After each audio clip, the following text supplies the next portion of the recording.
Ayer enterré a mi marido y esta mañana descubrí que no era el hombre que creía.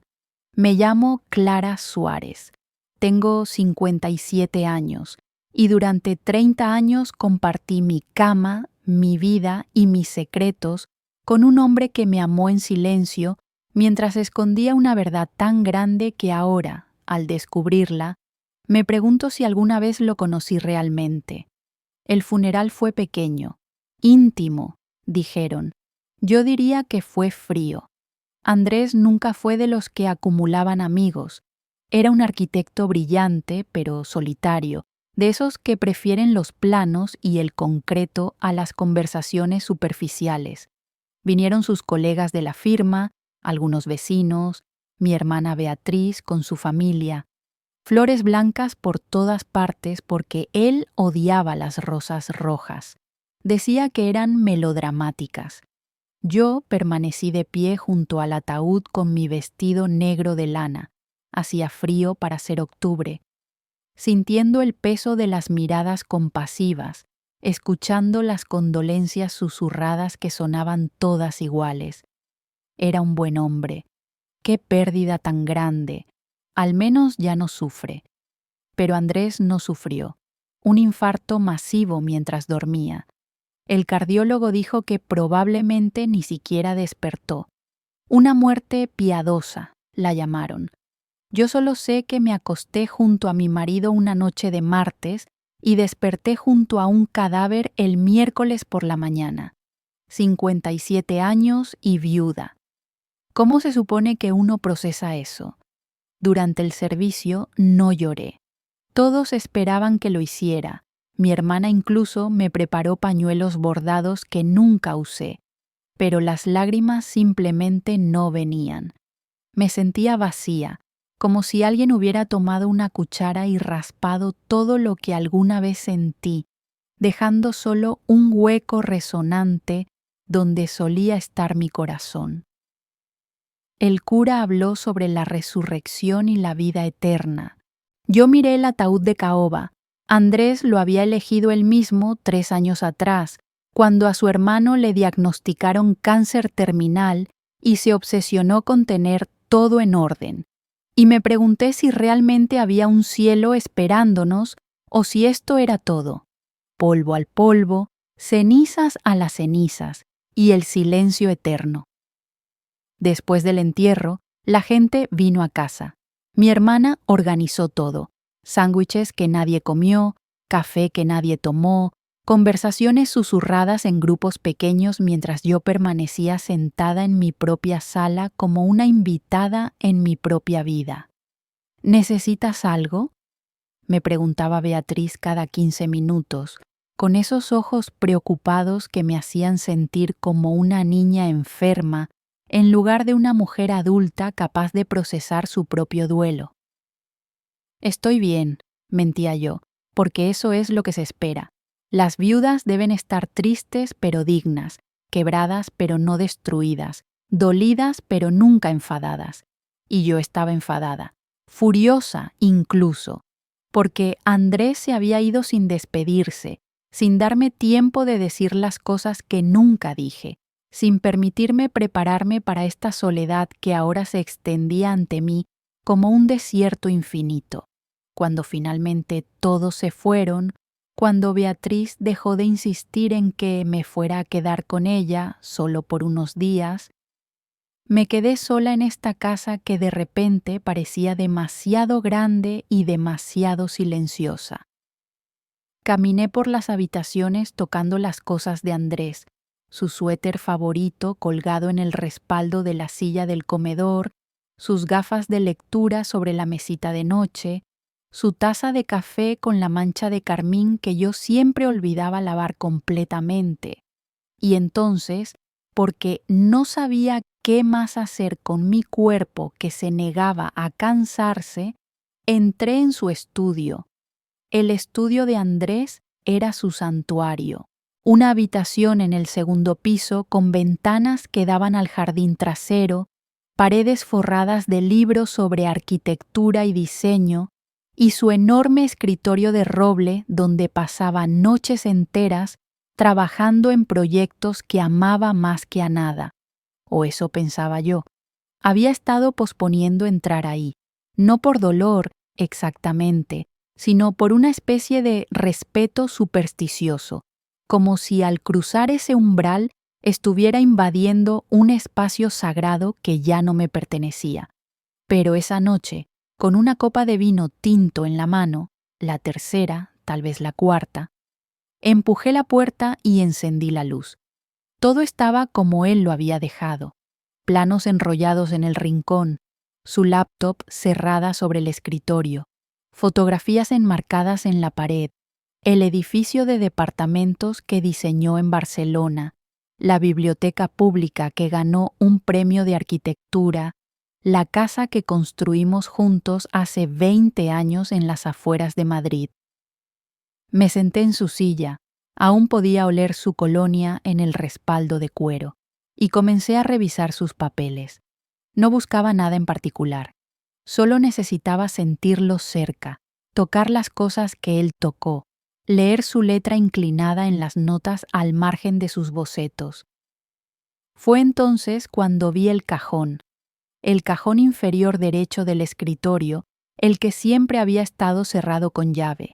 Le pregunté sobre él una vez, hace años, y Andrés se rió y dijo: «Ahí guardo mis secretos más oscuros, como si fuera una broma». Yo nunca insistí. Todos merecemos tener cajones cerrados, ¿no? Pero ahora él estaba muerto, y los muertos no tienen derecho a la privacidad. Encontré la llave en su joyero, pegada con cinta adhesiva al fondo, junto a los gemelos de oro que nunca usaba. Y con manos que temblaban más de lo que quería admitir, abrí el cajón. Dentro había documentos legales, escrituras de propiedad, pólizas de seguro, nada sorprendente. Pero en el fondo, envuelto en un paño de terciopelo azul como si fuera algo precioso, encontré un sobre de papel manila, grueso, pesado, mi nombre escrito en la parte frontal con la caligrafía de Andrés, y debajo de mi nombre una línea que hizo que el vino en mi estómago se convirtiera en ácido. No abras esto a menos que yo me haya ido.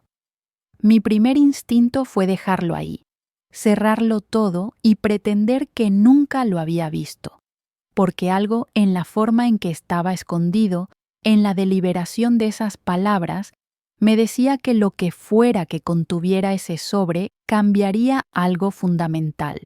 Pero la curiosidad, o quizás la rabia, o tal vez solo el vino, fue más fuerte. Lo abrí.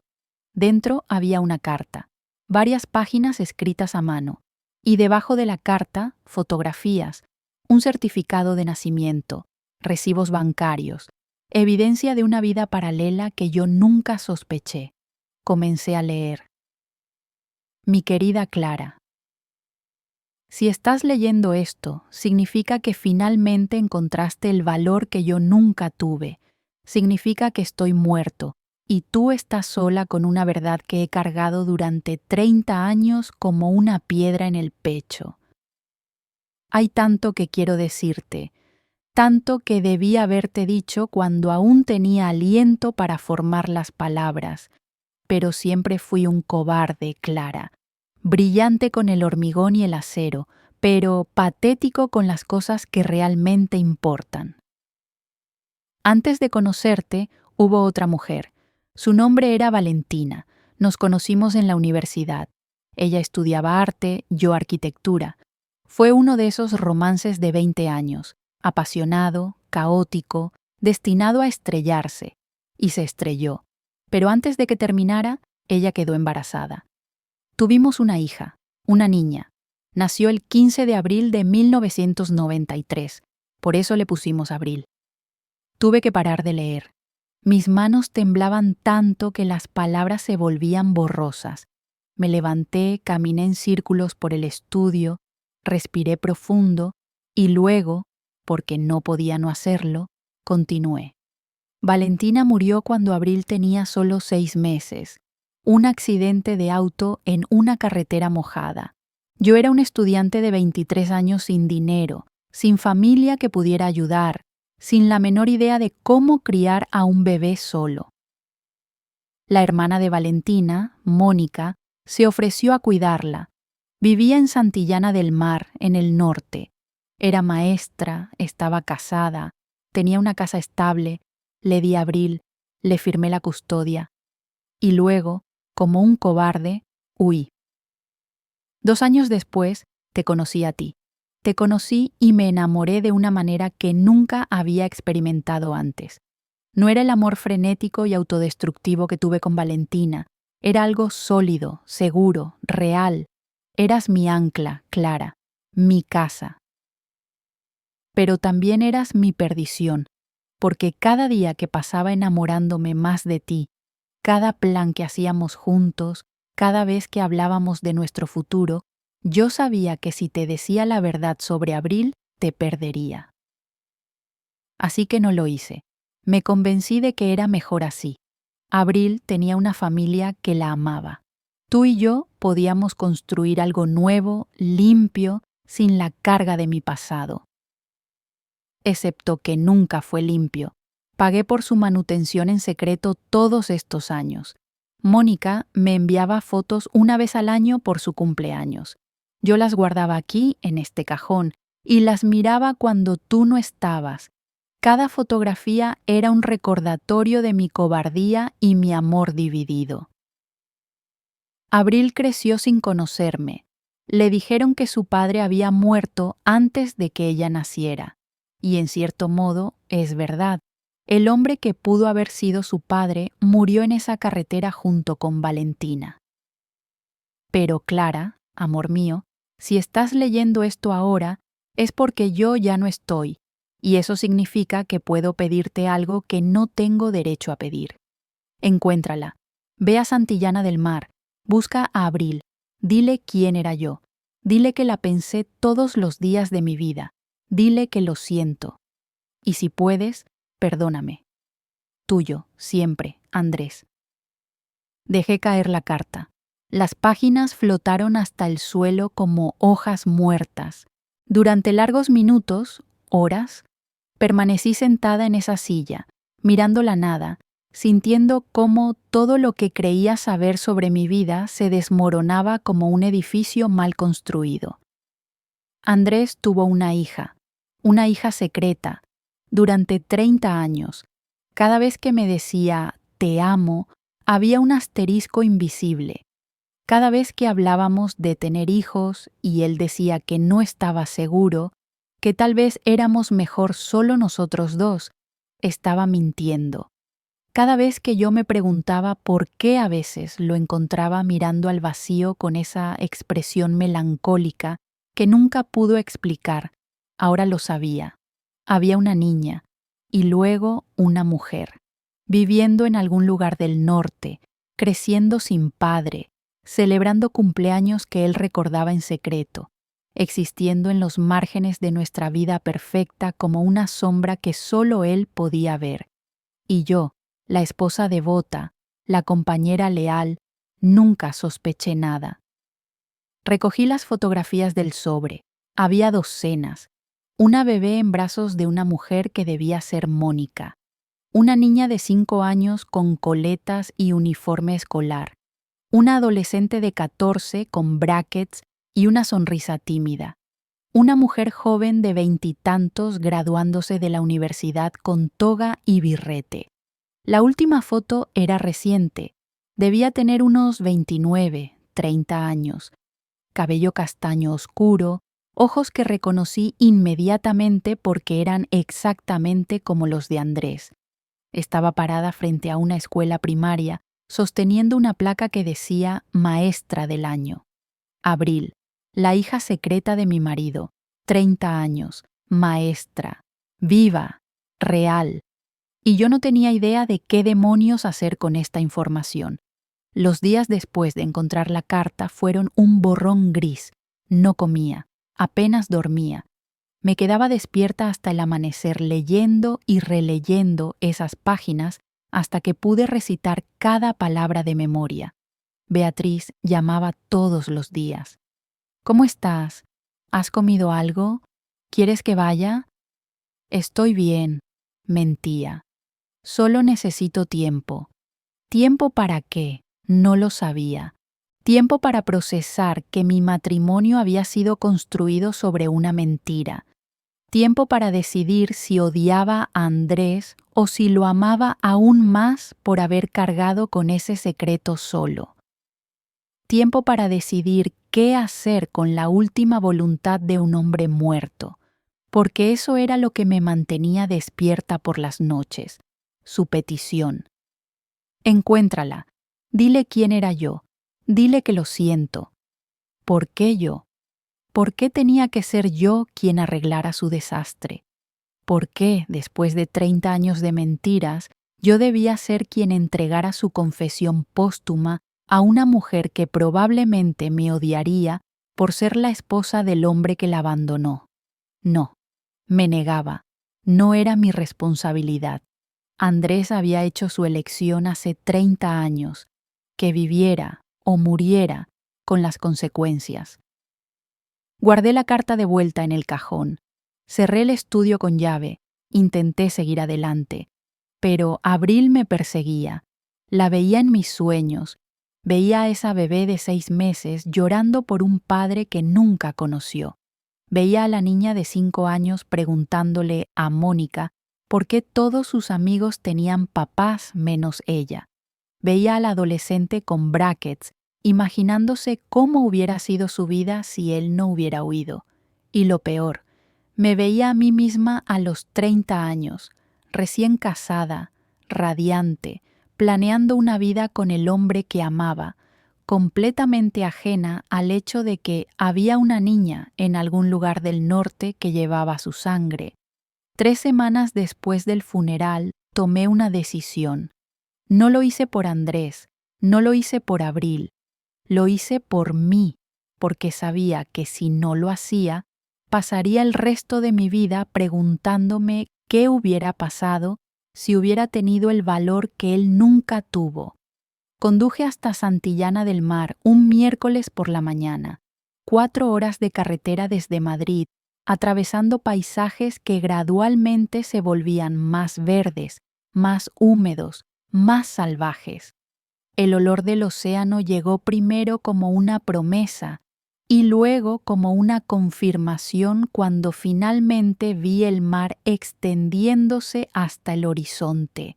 Santillana era un pueblo medieval de calles empedradas y casas de piedra con balcones de hierro forjado rebosantes de geranios rojos, turistas con cámaras, tiendas de souvenirs, una plaza central con una iglesia románica que había visto siglos de bodas, bautizos y funerales.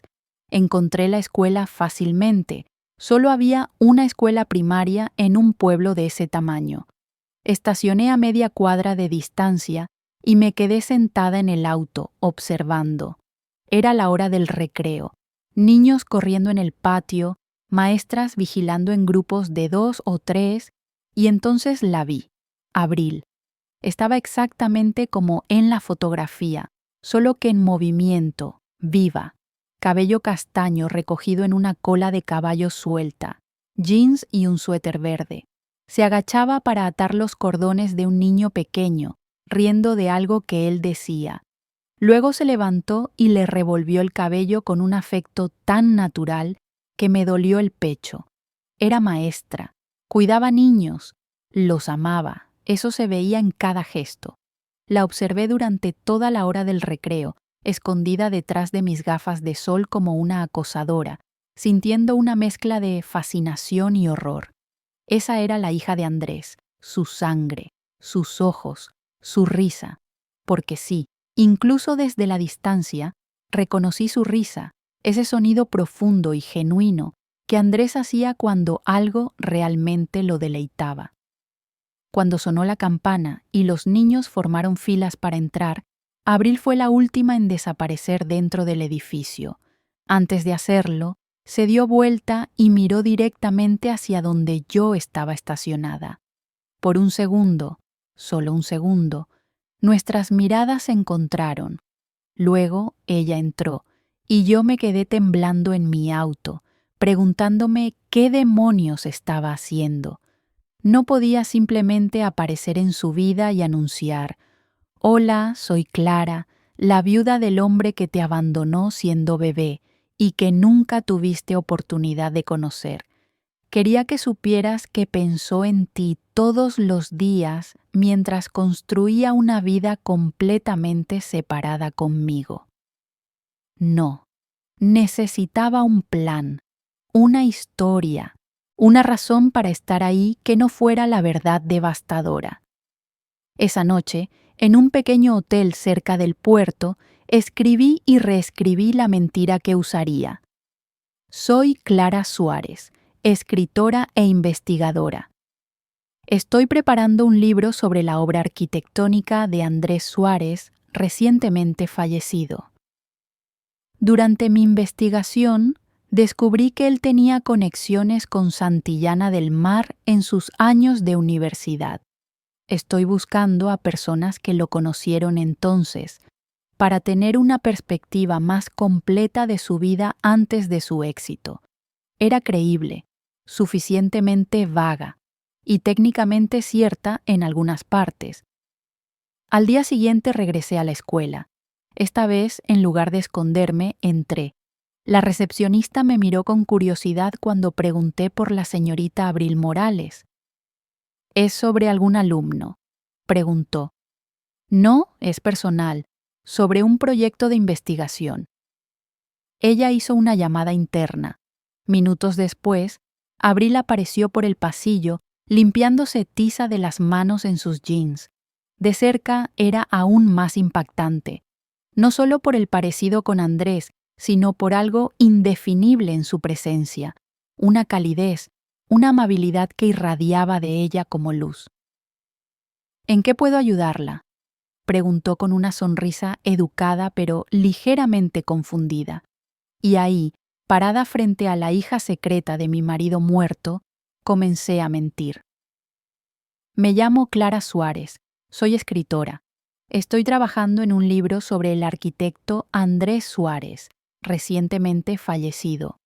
Durante mi investigación, encontré referencias de que él visitó Santillana del Mar en sus años universitarios, y me preguntaba si usted o su familia podrían recordarlo o tener información sobre ese periodo». Abril me miró con una mezcla de sorpresa e interés. «Andrés Suárez, claro, conozco su trabajo. Diseñó esa biblioteca increíble en Valencia, ¿verdad? Pero no creo que mi familia lo conociera. ¿Por qué piensa que sí?». «Bueno, su apellido apareció en algunos registros antiguos relacionados con una familia Morales de esta zona. Pensé que valía la pena preguntar. A veces las conexiones históricas aparecen en los lugares más inesperados. Era una mentira horrible, transparente, pero Abril, siendo el tipo de persona que era, no sospechó nada. «Qué curioso, podría preguntarle a mi tía Mónica. Ella ha vivido aquí toda su vida, conoce a todo el mundo y sus historias». El nombre de Mónica hizo que mi corazón se acelerara. «Eso sería maravilloso. ¿Cree que ella estaría dispuesta a hablar conmigo?». «Seguro. Es maestra jubilada. Le encantan estas cosas». Abril sacó su teléfono. «Le puedo dar su número o, si prefiere, puedo coordinar algo. De hecho, le gustaría venir a cenar mañana. Así puede conocerla personalmente». Y así, con esa facilidad aterradora, crucé la línea. La cena fue en casa de Abril, un departamento pequeño sobre una librería en el centro del pueblo, con ventanas que daban a la plaza principal, paredes llenas de libros infantiles y arte hecho por sus alumnos. Una cocina acogedora donde ella preparó una fabada mientras Mónica, su tía, me hacía preguntas sobre mi libro.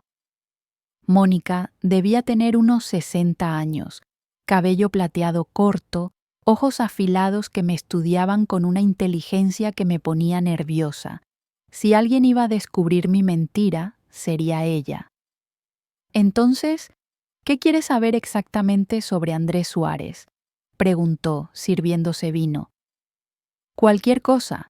¿Cómo era como persona, sus intereses, sus relaciones? Los grandes arquitectos son a menudo reducidos a sus edificios, pero yo quiero capturar al hombre detrás de las estructuras. Noble objetivo, dijo Mónica, pero su tono era neutro, imposible de leer. Aunque no estoy segura de poder ayudar, no lo conocí personalmente. Mentía. Lo supe por la forma en que evitó mi mirada mientras decía esas palabras. Abril, sin embargo, estaba completamente ajena a la tensión invisible entre su tía y yo. Yo vi una entrevista suya una vez, dijo, trayendo platos a la mesa. Hablaba sobre diseño sostenible y arquitectura emocional. Parecía, no sé, apasionado, como que realmente le importaba que sus edificios tuvieran alma. Así era, dije antes de poder detenerme. Le importaba profundamente que cada estructura que diseñaba tuviera propósito y significado. Abril me miró con curiosidad. Hablas como si lo hubieras conocido. ¿Lo conocí?, admití parcialmente. Entrevisté a su viuda. Ella me habló mucho sobre él. No era técnicamente mentira.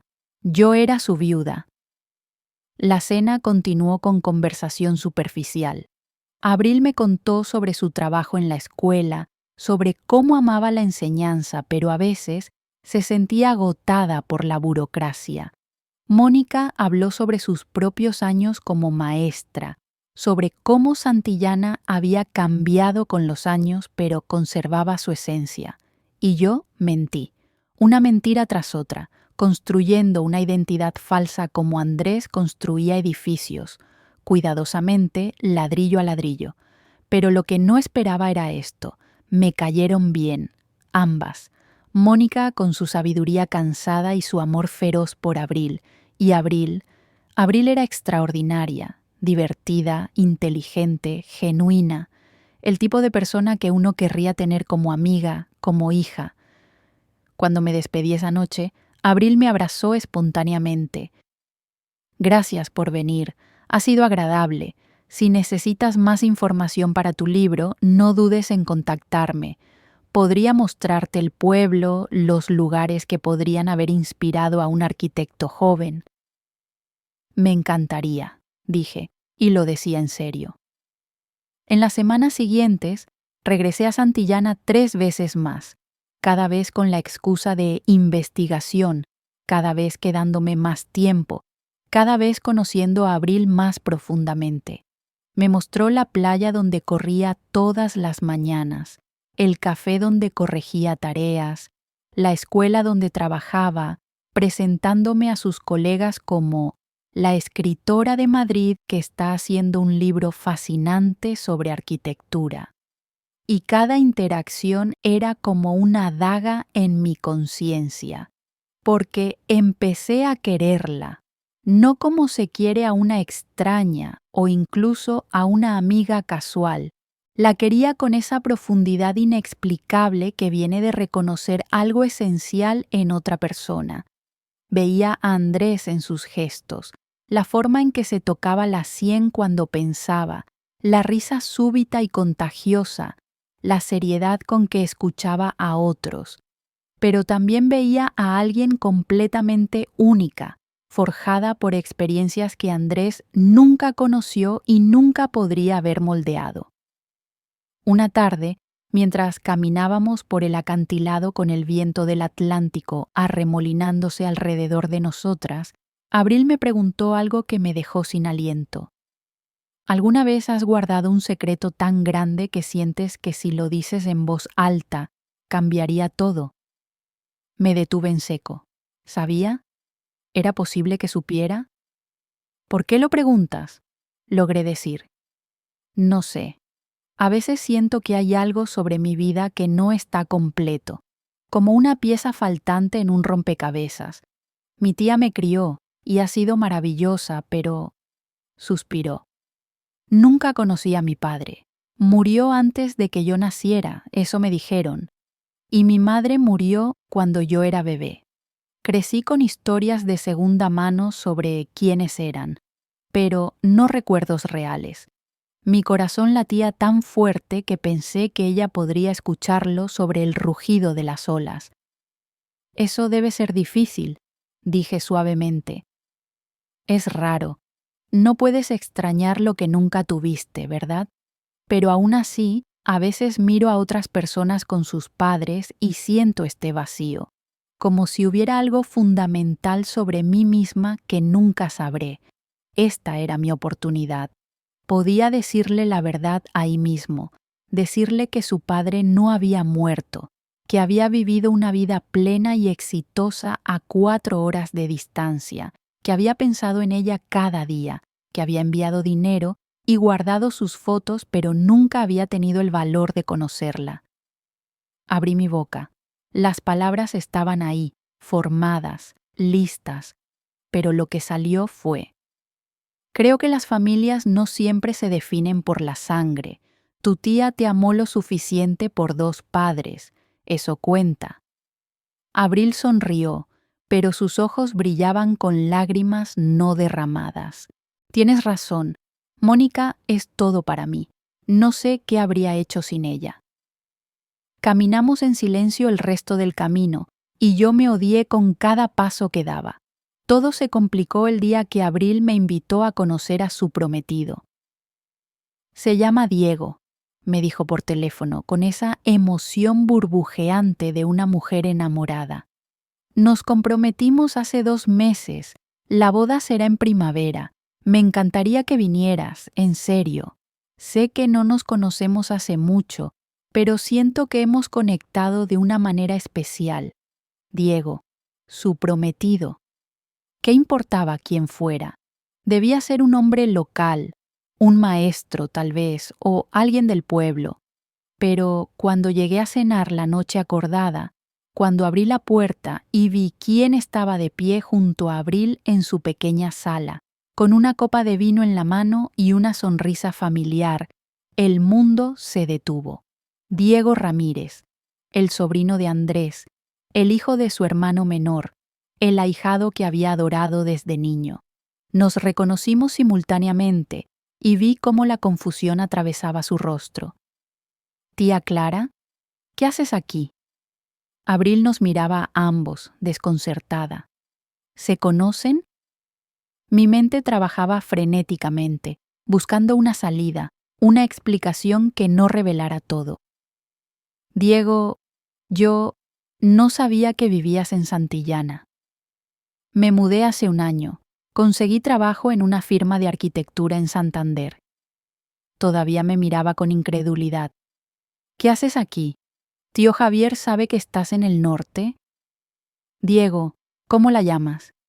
Abril preguntó lentamente. ¿Tía Clara? Él se acercó a ella, tomándola de la mano con esa familiaridad de las parejas que se conocen profundamente. Es la viuda de mi padrino, Andrés Suárez, el arquitecto del que te he hablado 1000 veces. Luego me miró. Tía Clara, lo siento mucho otra vez por tío Andrés. No pude ir al funeral porque estaba en Japón para ese proyecto. Pero pensé en ti.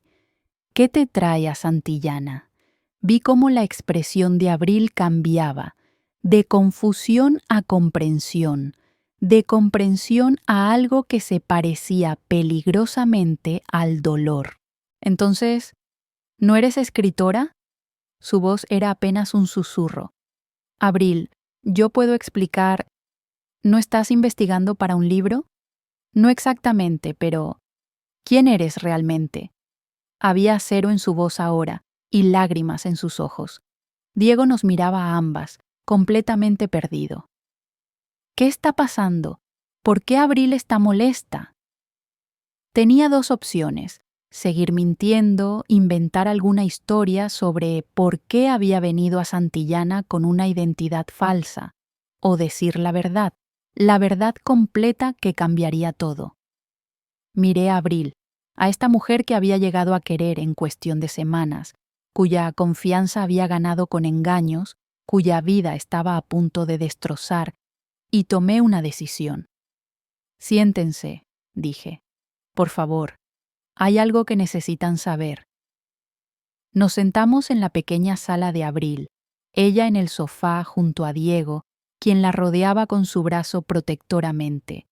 Yo en la silla frente a ellos, con las manos temblando sobre mi regazo. Andrés era mi esposo, comencé, y mi voz sonaba extraña incluso a mis propios oídos. Estuvimos casados durante 30 años. Pensé que lo conocía mejor que a nadie en el mundo, pero cuando murió, encontré algo en su estudio, algo que cambió todo lo que creía saber sobre él y sobre mi vida. Saqué la carta del bolso. La había llevado conmigo a todas partes desde que la encontré, como una reliquia sagrada o una maldición, y se la entregué a Abril. Lee esto, y luego te contaré el resto. Observé su rostro mientras leía. Vi el momento en que llegó a la parte sobre Valentina. Sus cejas se fruncieron. El momento en que leyó su propio nombre, su respiración se detuvo. El momento en que comprendió que el hombre que supuestamente había muerto antes de su nacimiento había estado vivo todo este tiempo, sus manos comenzaron a temblar. Diego leyó por encima de su hombro y lo vi palidecer cuando las implicaciones lo golpearon. «Dios mío», susurró, «tío Andrés, tú eres...». Abril dejó caer la carta. Su rostro estaba completamente blanco. «Mi padre», su voz se quebró en esa palabra.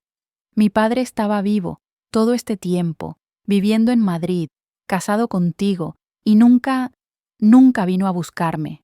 «Abril, me mintió», estalló, levantándose bruscamente. «Todos me mintieron. Mi tía, tu esposo y ahora tú. Viniste aquí fingiendo ser alguien más, haciéndote mi amiga, cuando todo este tiempo sabías la verdad. Yo no sabía qué más hacer», dije, y las lágrimas finalmente brotaron.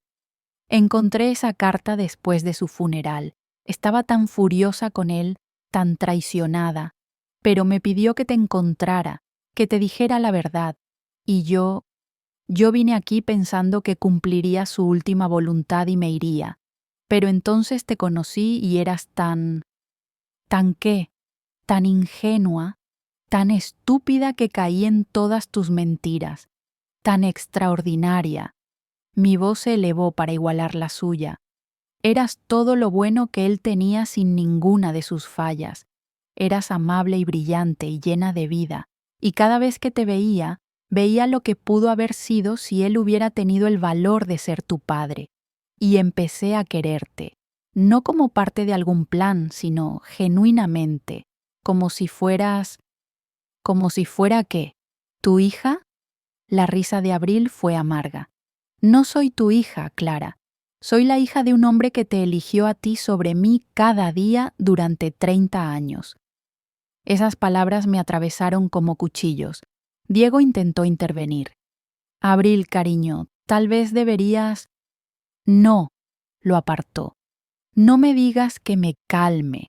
No me digas que respire. Mi vida entera fue una mentira. ¿Sabes lo que se siente? Saber que tu padre te abandonó deliberadamente, que te pagó como si fueras un problema que resolver en lugar de una persona, que murió sin querer conocerte lo suficiente como para encontrar el valor de tocarte a la puerta». «Él te amaba», dije débilmente. «¿Amor? ¿Eso era amor?», señaló la carta. «Amor es presentarse. Amor es elegirte incluso cuando es difícil. Amor es no pasar 30 años fingiendo que no existo, excepto en fotografías secretas y pagos mensuales a través de una cuenta bancaria anónima». Tenía razón. Por supuesto que tenía razón. ¿Qué podía decir yo para defender a Andrés? ¿Qué excusa existía para lo que había hecho? «Lo siento», susurré. «Sé que no significa nada, pero lo siento tanto. Siento que él fuera un cobarde. Siento que yo también fui una cobarde al venir aquí con mentiras. Siento que el único padre que pudiste haber tenido eligió sus miedos sobre su hija. Abril se dio vuelta hacia la ventana, abrazándose a sí misma como si tuviera frío a pesar del calor de la habitación. ¿Cómo era?, preguntó después de un largo silencio. No el arquitecto famoso, el hombre. ¿Cómo era Andrés como persona? Me tomó un momento responder, buscando las palabras correctas. Era brillante, pero inseguro, apasionado con su trabajo, pero distante con sus emociones. Te amaba, pero le aterraba amarte abiertamente.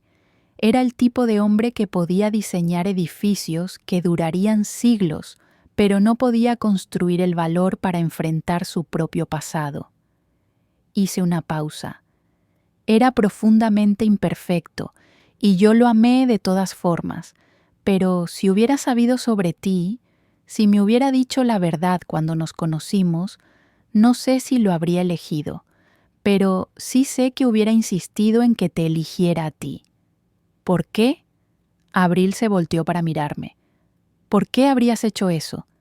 Porque los niños no piden nacer, no piden ser abandonados, y todo niño merece ser elegido por sus padres, no escondido como un secreto vergonzoso. Diego, que había estado callado, finalmente habló. Tía Clara, ¿por qué viniste realmente? Si estabas tan enojada con tío Andrés, ¿por qué cumplir su última voluntad? Era la pregunta que yo misma me había hecho 100 veces. Al principio no quería venir. Pensé que no era mi responsabilidad limpiar su desastre, pero luego me di cuenta de que si no venía, si no le decía la verdad a Abril, estaría siendo tan cobarde como él, y ya había pasado 30 años viviendo en una mentira sin saberlo. No quería pasar el resto de mi vida siendo cómplice de esa mentira ahora que sí sabía. ¿Y qué esperabas que pasara?, preguntó Abril. ¿Pensaste que te agradecería? ¿Que te llamaría mamá y seríamos una familia feliz? No. Honestamente, no sé qué esperaba. Tal vez solo necesitaba mirarte a los ojos y decirte que tu padre fue un cobarde, pero no un monstruo, que pensó en ti cada día, que guardó tus fotos como tesoros, que su último pensamiento consciente fue pedirme que te encontrara y te dijera que lo sentía. Bueno, ahora lo has hecho, dijo Abril, su voz plana. Misión cumplida. Puedes irte a Madrid con la conciencia tranquila sabiendo que cumpliste con tu deber. Abril, por favor, vete. Solo, por favor, vete. Diego me miró con algo parecido a la lástima. Creo que es mejor que te vayas, tía Clara. Me levanté con piernas temblorosas, recogí mi bolso, caminé hacia la puerta, pero antes de salir me di vuelta una última vez. Para lo que vale, estos últimos meses, conocerte, aunque fuera bajo falsas pretensiones, fueron los mejores que he tenido desde que Andrés murió. Me hiciste recordar que todavía puedo sentir alegría, que todavía puedo conectar con alguien más allá del dolor y la traición. Mi voz se quebró. Ojalá las cosas fueran diferentes, ojalá pudieras perdonarme algún día, pero si no puedes, lo entiendo. Abril no respondió, solo se quedó de pie junto a la ventana, mirando hacia la plaza oscura, con Diego a su lado sosteniéndola mientras lloraba. Cerré la puerta detrás de mí y bajé las escaleras con lágrimas cegándome. Afuera, el pueblo estaba tranquilo bajo un cielo lleno de estrellas que no podía ver a través de mi dolor. Había hecho lo que Andrés me pidió, había encontrado a Abril, había dicho la verdad, y al hacerlo, había perdido a la única persona que me había hecho sentir como si todavía tuviera un propósito después de la muerte de mi esposo. Conduje de regreso a Madrid esa misma noche, incapaz de soportar estar en Santillana ni un minuto más. 4 horas de oscuridad y carreteras vacías, con las palabras de Abril resonando en mi cabeza como una sentencia. Mi vida entera fue una mentira. Llegué a casa al amanecer. La casa estaba exactamente como la había dejado, silenciosa, vacía, llena de fantasmas. El estudio de Andrés todavía cerrado con llave, como si eso pudiera contener los secretos que ya habían escapado. Me quedé en la entrada durante largo rato, mirando las fotografías en las paredes. Andrés y yo en nuestra boda, jóvenes y radiantes. Andrés recibiendo su premio de arquitectura. Andrés y yo en Grecia, en Italia, en todos esos viajes que hicimos donde él parecía tan presente, pero probablemente estaba pensando en la hija que había dejado atrás.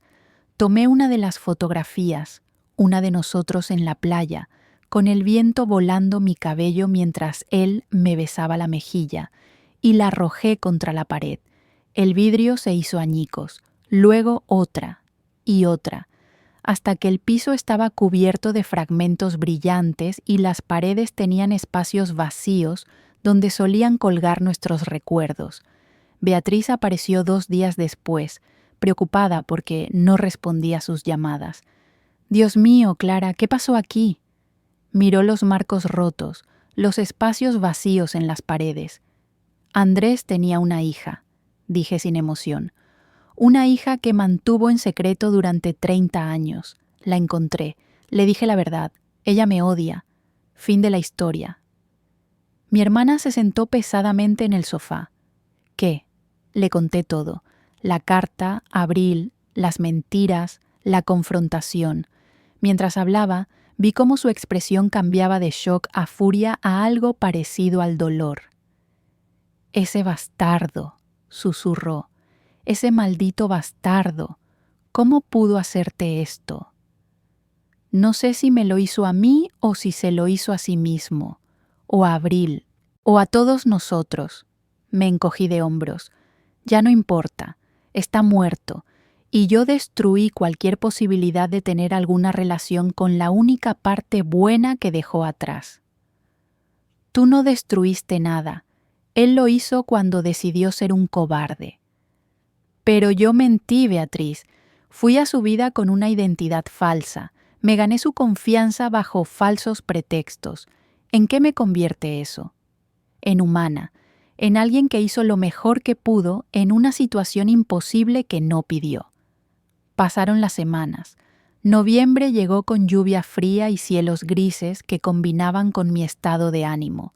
Beatriz insistía en que me quedara con ella, pero yo me negaba. Esta casa, con todos sus secretos y mentiras expuestas, era mi penitencia. Diego me llamó una vez. «Tía Clara, solo quería que supieras que Abril está procesando todo. No está bien, pero está intentándolo. Le sugerí que hablara con un terapeuta. Creo que lo hará». «¿Cómo estás tú?», pregunté. «Esto también debe ser difícil para ti. Andrés era tu padrino». «Estoy confundido, enojado. No puedo creer que todo este tiempo...», suspiró. «Pero principalmente me preocupa Abril. Ha estado tan callada. Apenas come. Solo va a trabajar y vuelve a casa. Ni siquiera quiere hablar sobre la boda». «¿Van a posponer?» «No lo sé. Ella dice que necesita tiempo para pensar. Sobre todo». Hizo una pausa. «¿Puedo preguntarte algo? ¿Por qué viniste con mentiras? ¿Por qué no simplemente le dijiste la verdad desde el principio?»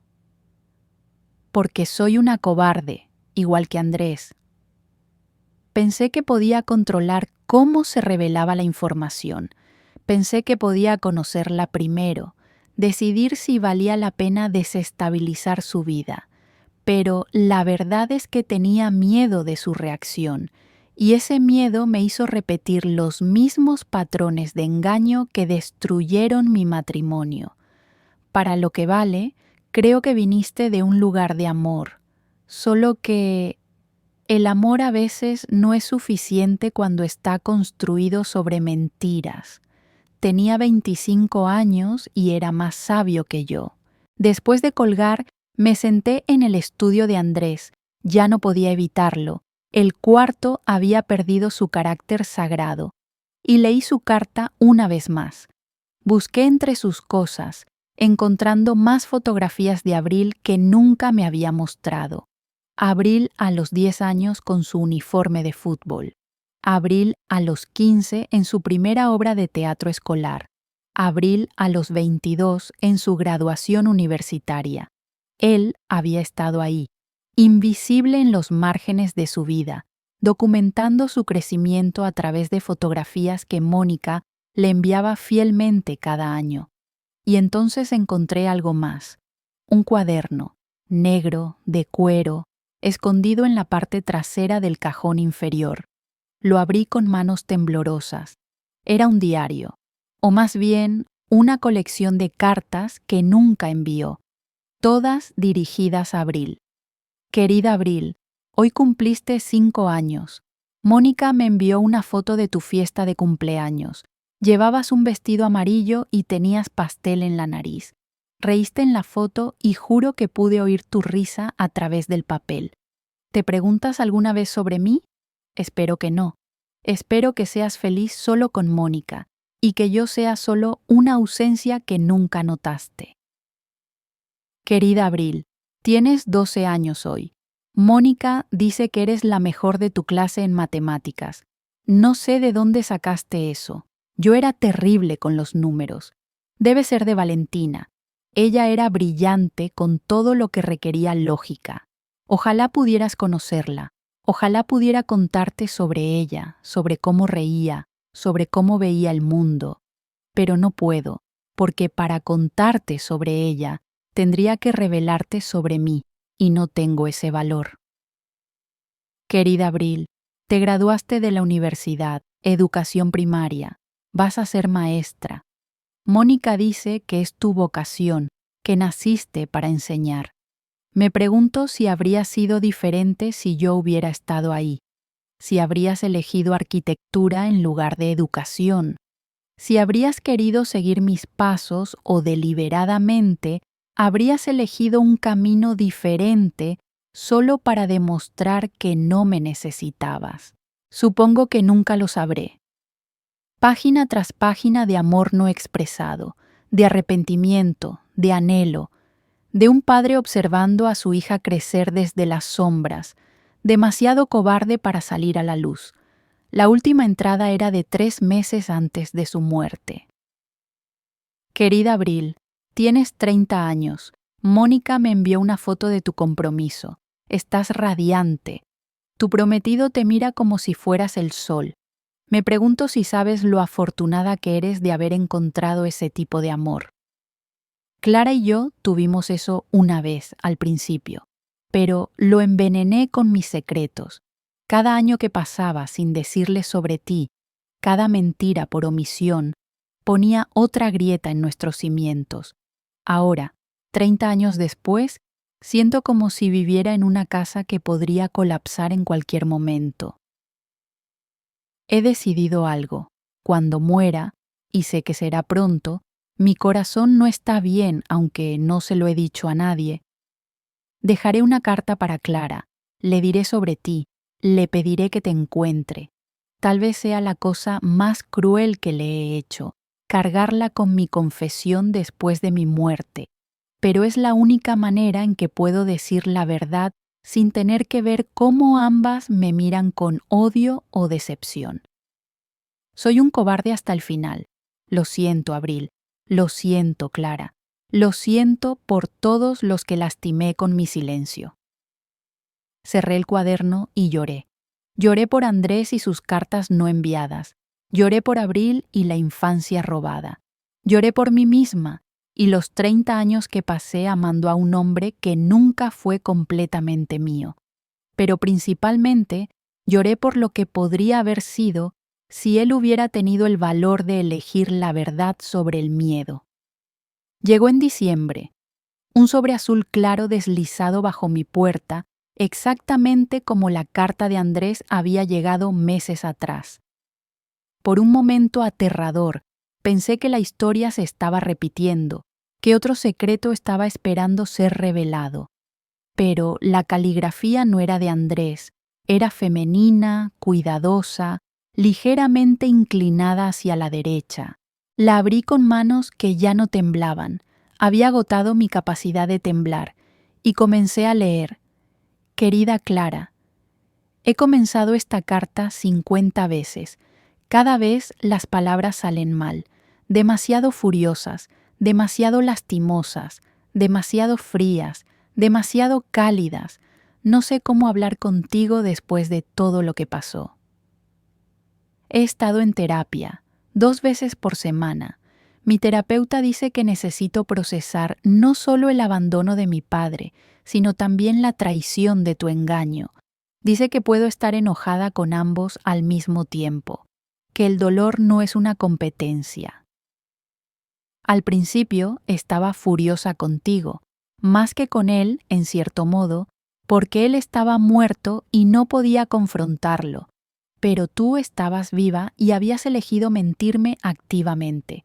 Veniste a mi vida, te hiciste mi amiga, ganaste mi confianza, todo mientras sabías esta verdad enorme que cambiaría todo.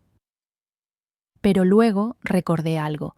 Recordé esa tarde en el acantilado cuando te pregunté si alguna vez habías guardado un secreto tan grande que sientes que si lo dices en voz alta cambiaría todo.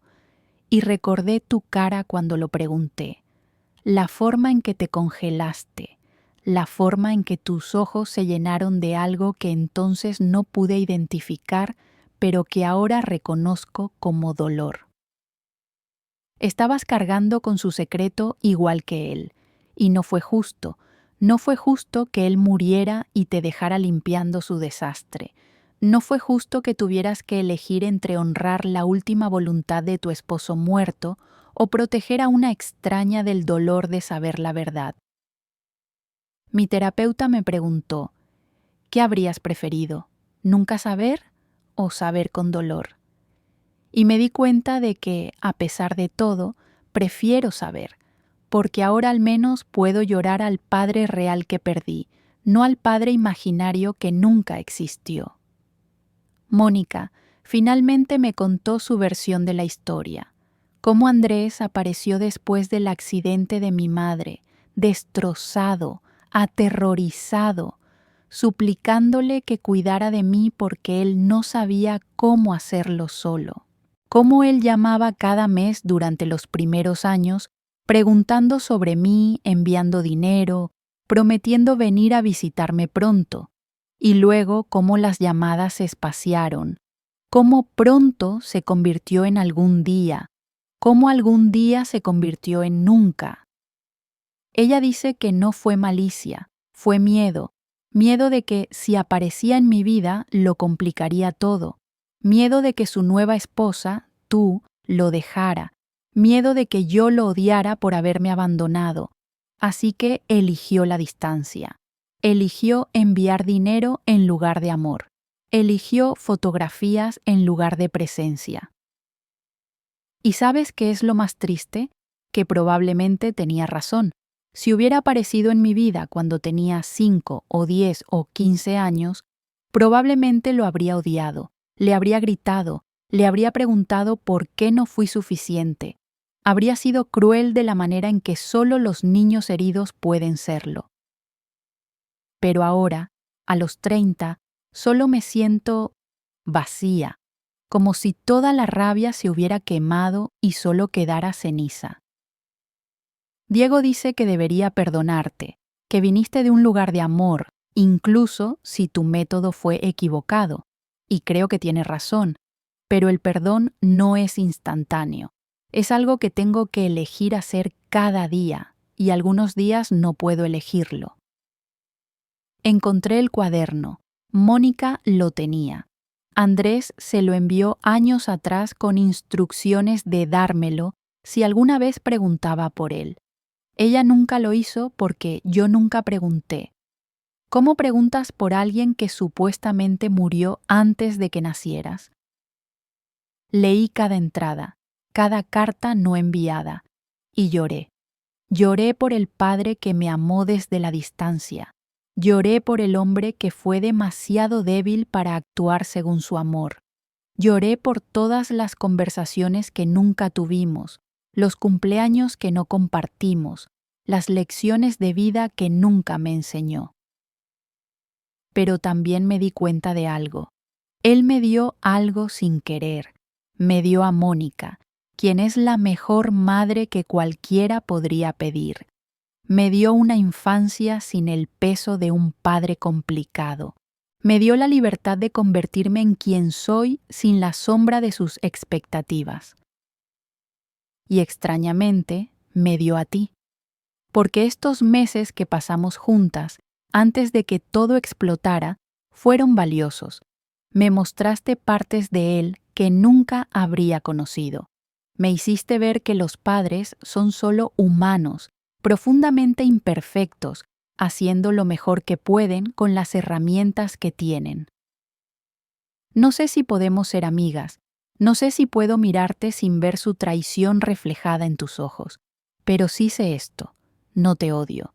Estoy enojada, sí, herida, absolutamente, pero también agradecida de que fueras lo suficientemente valiente como para decirme la verdad, incluso cuando hacerlo significaba perderme. Diego y yo nos casaremos en abril.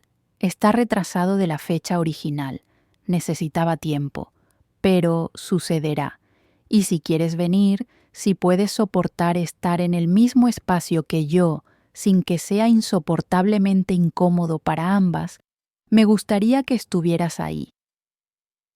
No como mi madrastra o la viuda de mi padre, solo como Clara, como la mujer que amó al mismo hombre imperfecto que me dio la vida, como alguien que, a pesar de todo, intentó hacer lo correcto en una situación donde no había respuesta correcta.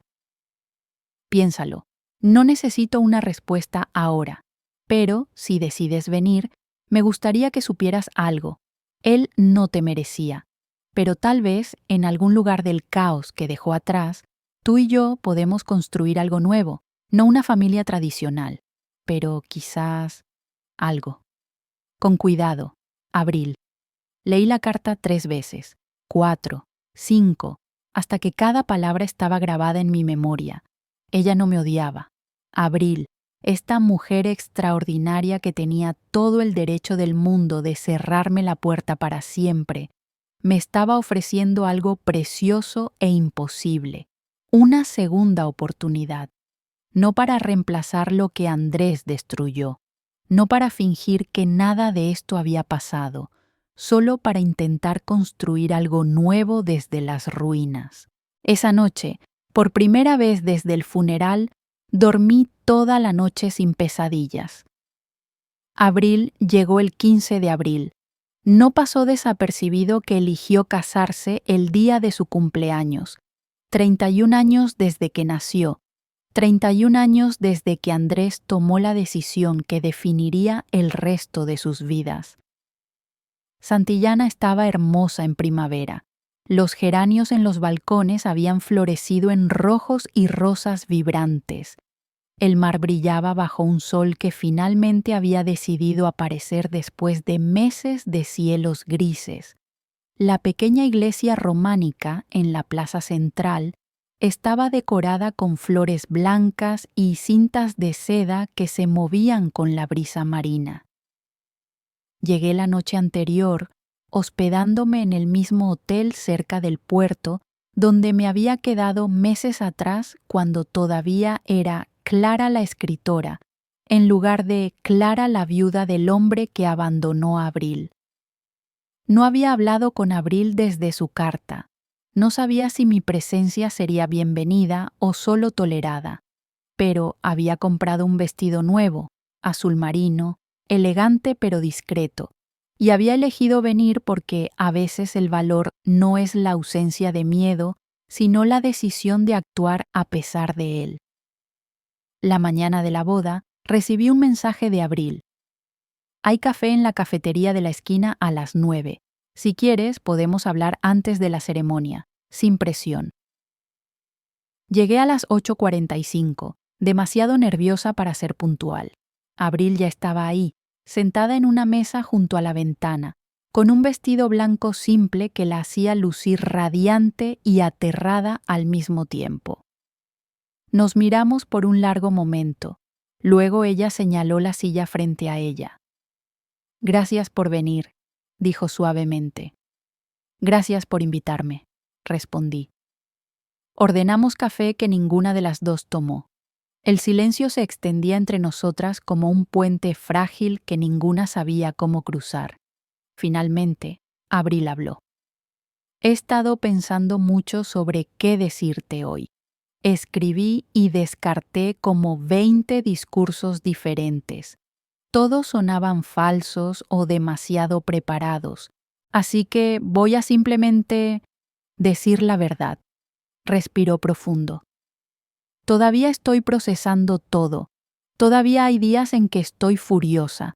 Días en que me pregunto cómo mi vida habría sido diferente si él hubiera tenido el valor de estar presente. Pero también he llegado a entender algo. Él me dio la libertad de crecer sin el peso de sus expectativas, y eso, en su manera retorcida, fue una especie de regalo. Un regalo muy doloroso», dije. «Sí, pero los mejores regalos a menudo lo son». Tomó un sorbo de su café. «Mónica me dio algo que él nunca habría podido darme, una infancia estable y llena de amor sin complicaciones. Y tú me diste algo que tampoco esperaba». «¿Qué?». «Me mostraste que él era humano. Antes de tu llegada era solo una fantasía, un fantasma, pero a través de ti, a través de tus historias sobre quién era, sus manías, sus pasiones, sus fallas, se volvió real. Y solo puedes llorar genuinamente a alguien real». Sentí lágrimas formándose en mis ojos. «¿Puedo decirte algo?», pregunté. «Algo que he querido decir desde que todo explotó». Ella asintió. «Estos meses conociéndote, incluso bajo las mentiras, fueron los meses más llenos de propósito que he tenido en años. Andrés y yo nunca tuvimos hijos. Yo quería, pero él siempre encontraba razones para posponer. Ahora entiendo por qué. Ya tenía una hija, y la culpa de haberla abandonado hizo imposible que considerara tener otra». Limpié una lágrima. «Pero cuando te conocí, por primera vez entendí lo que me había perdido, y me di cuenta de que él no solo te robó a ti un padre, también me robó a mí la oportunidad de ser madre». Abril extendió su mano sobre la mesa. Después de un momento, tomé la suya. «Lo siento», dijo, «por todo lo que él te hizo también. A veces olvidamos que sus secretos te lastimaron tanto como a mí. Pero tú no pediste nada de esto. Yo elegí casarme con él. Sin saber la verdad, eso no es realmente una elección». Nos quedamos así, manos unidas sobre la mesa de café manchada, dos mujeres conectadas por el amor y las mentiras del mismo hombre imposible. «¿Estás nerviosa?», pregunté finalmente. «Por la boda». Una sonrisa atravesó su rostro, la primera sonrisa genuina que me había dado desde que la verdad explotó. «Aterrada. Diego es maravilloso y lo amo, pero el matrimonio es permanente, ¿sabes? Y después de descubrir que toda mi vida fue construida sobre secretos, parte de mí tiene miedo de que haya más verdades esperando explotar. El miedo es normal, pero Diego no es Andrés, y tú no eres yo. Ustedes están comenzando con honestidad, y eso es más de lo que nosotros jamás tuvimos». «¿Algún consejo?», preguntó con una sonrisa tímida. «¿De alguien que estuvo casada durante 30 años? Hablen, sobre todo, especialmente sobre las cosas difíciles, las cosas que dan miedo decir en voz alta, porque los secretos son como grietas en los cimientos. Pueden parecer pequeños al principio, pero con el tiempo todo el edificio colapsa». Abril asintió y vi algo en sus ojos que parecía paz. «Gracias por venir, por ser honesta ahora, incluso si no pudiste serlo antes. Por no rendirte conmigo cuando habría sido más fácil hacerlo. Nunca podría rendirme contigo, dije, y lo decía en serio. Eres demasiado extraordinaria. La ceremonia fue pequeña e íntima. Mónica lloraba en la primera fila, orgullosa y melancólica al mismo tiempo. Yo me senté atrás, cerca de la salida, tratando de ser invisible pero presente. Cuando Abril caminó por el pasillo, sin padre que la entregara, eligiendo caminar sola con la cabeza en alto. Sentí algo quebrarse y sanarse simultáneamente en mi pecho. Diego la miraba como si fuera el sol, y cuando se dijeron sus votos, votos que ellos mismos habían escrito, llenos de promesas de honestidad, apoyo y amor incondicional, lloré silenciosamente por lo que pudo haber sido y por lo que ahora sería. En la recepción, en un pequeño restaurante con vista al mar, Abril me buscó entre los invitados. «Hay alguien que quiero que conozcas», dijo, guiándome hacia una mujer mayor con cabello plateado y ojos amables. «Clara, esta es Mónica, mi tía, mi madre en todo menos nombre». Mónica me extendió la mano, pero en su mirada vi comprensión y algo que podría haber sido compasión. «Clara, finalmente nos conocemos en circunstancias honestas. Mónica, yo lo siento por todo. No tiene que disculparse conmigo. Ambas amamos al mismo hombre complicado y pagamos el precio por ello». Hizo una pausa. «¿Puedo preguntarle algo?» «Por supuesto. ¿Lo amó? ¿Realmente? ¿O solo amó la idea de él?» Era una pregunta justa y merecía una respuesta honesta. Al principio, amé al hombre que me mostró, brillante, apasionado, presente. Pero con los años, empecé a amar también sus silencios, sus melancolías, las partes de él que nunca entendí completamente. Ahora sé que esos silencios eran culpa y esas melancolías eran arrepentimiento, pero sí lo amé, incluso las partes rotas de él. Mónica asintió. Entonces al menos eso fue real. Es importante saberlo. A medida que la noche avanzaba, observé a Abril bailar con Diego, reír con sus amigos, abrazar a Mónica. Era feliz.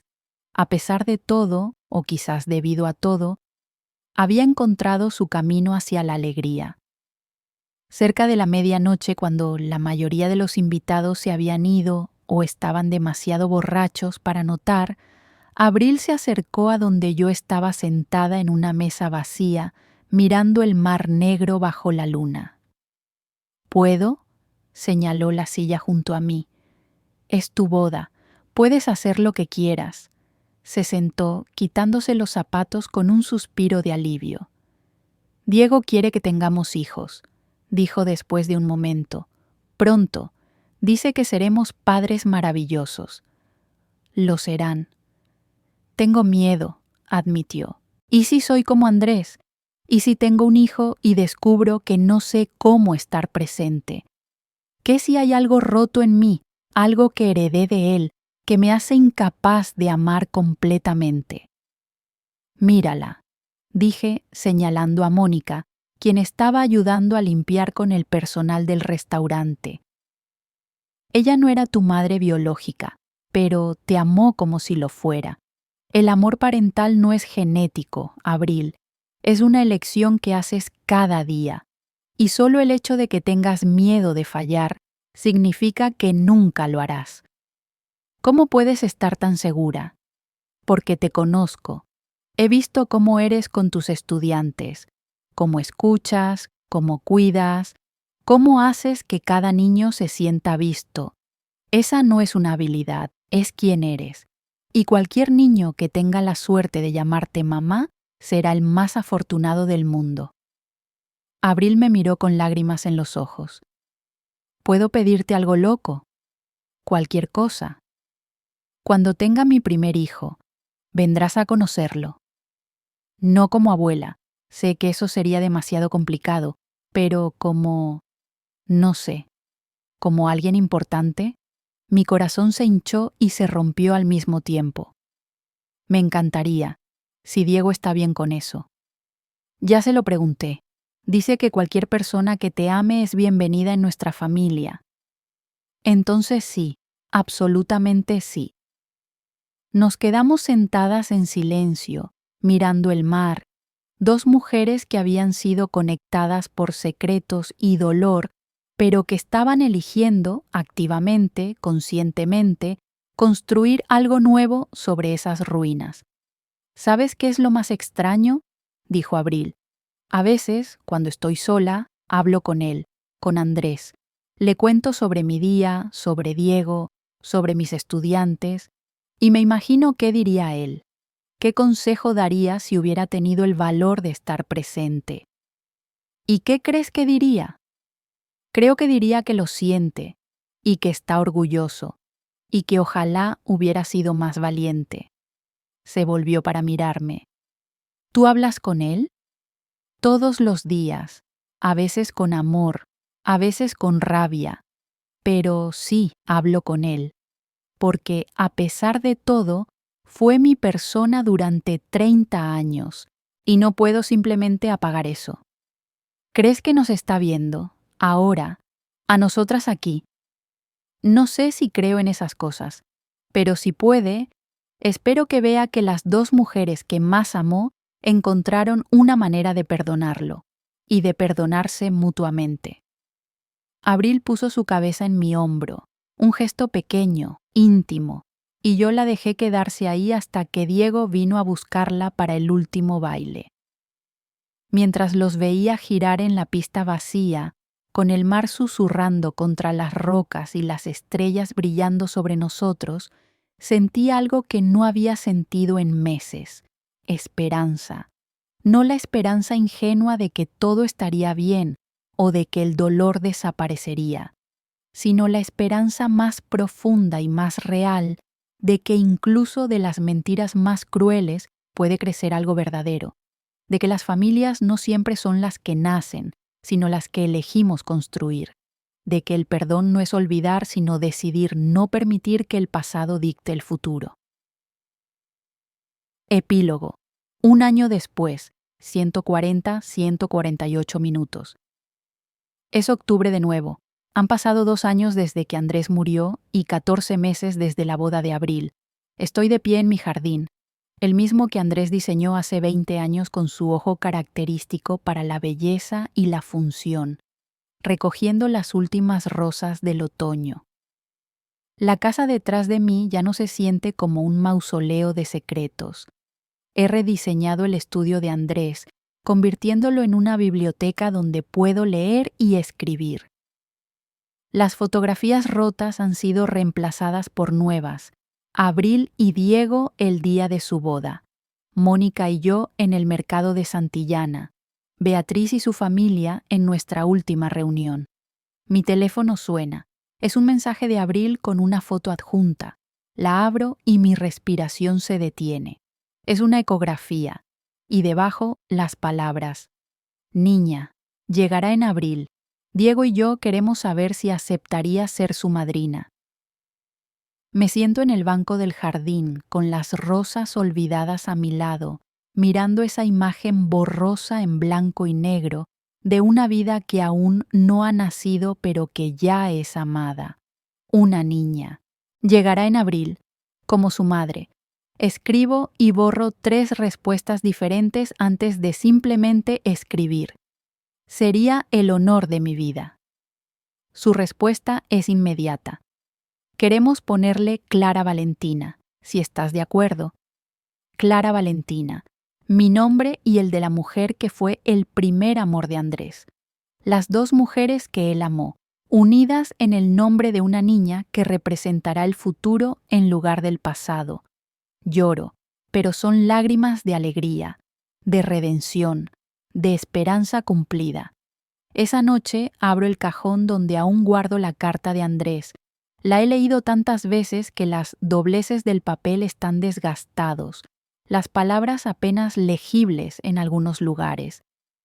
Lo hice, le digo a su memoria, al fantasma que vive en estas habitaciones y en mi corazón. Encontré a tu hija, le dije la verdad, y en lugar de destruirla, de alguna manera nos salvó a ambas. Saco un nuevo cuaderno, uno en blanco, limpio, lleno de posibilidades, y comienzo a escribir. No una carta que nunca enviaré, como Andrés hacía, sino una historia, nuestra historia, la historia de un hombre imperfecto que amó imperfectamente, de una mujer traicionada que eligió el valor sobre la amargura, de una hija abandonada que encontró su camino hacia el perdón.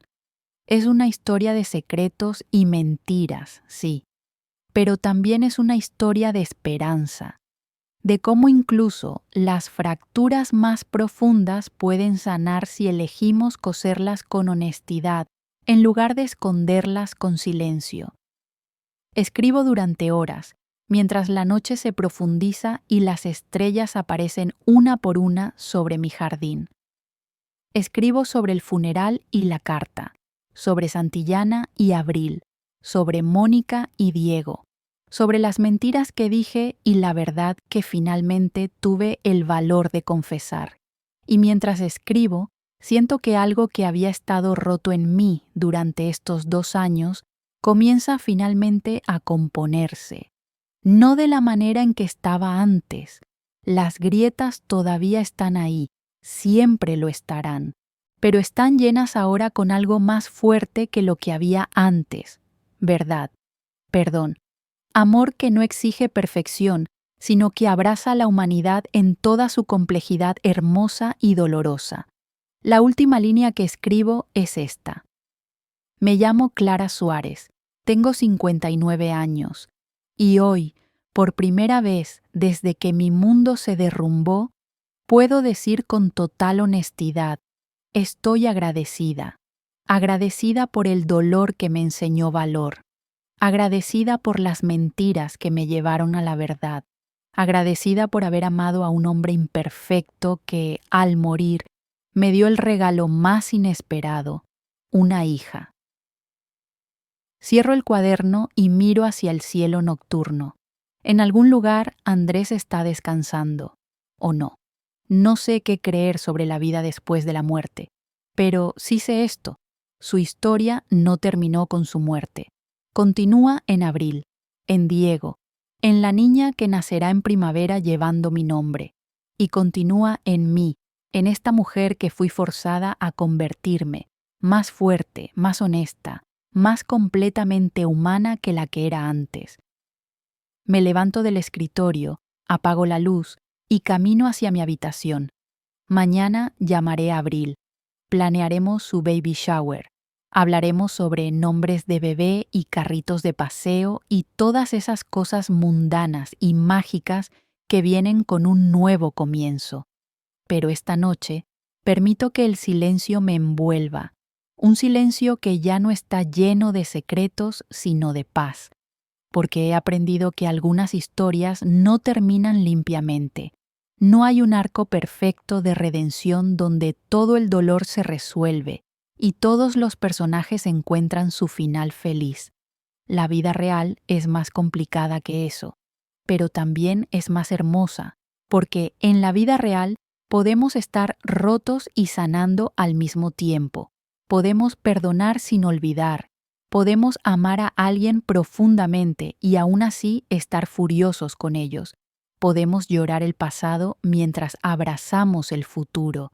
Y podemos, si tenemos suerte y valor, tomar los pedazos rotos de las vidas que pensamos que conocíamos y crear algo completamente nuevo. Algo imperfecto, algo complicado, algo real, algo nuestro.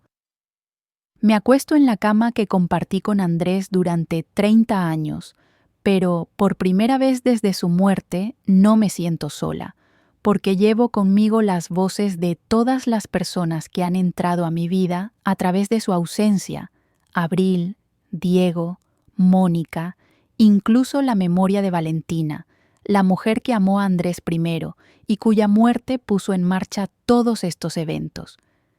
Somos una familia extraña, rota, reconstruida, no la familia que ninguno de nosotros imaginó, pero la familia que elegimos ser. Y en la oscuridad de mi habitación, justo antes de quedarme dormida, susurro 3 palabras que finalmente, después de 2 años de rabia y dolor y confusión, puedo decir con honestidad: te perdono, Andrés. Y luego, más suave todavía, 3 palabras más: me perdono, Clara. Porque esa, al final, es la lección más importante que he aprendido de todo esto, que el perdón más difícil y el más necesario no es el que damos a otros, es el que debemos darnos a nosotros mismos, por no haber sabido, por haber mentido, por haber sido imperfectos en nuestra búsqueda de hacer lo correcto en una situación donde no había respuesta correcta, por haber sido simplemente humanos. Si te gusta la historia, comparte tus sentimientos en los comentarios. Suscríbete a nuestro canal para no perderte nuevas historias. Gracias por su apoyo. Ayuda al canal a desarrollarse.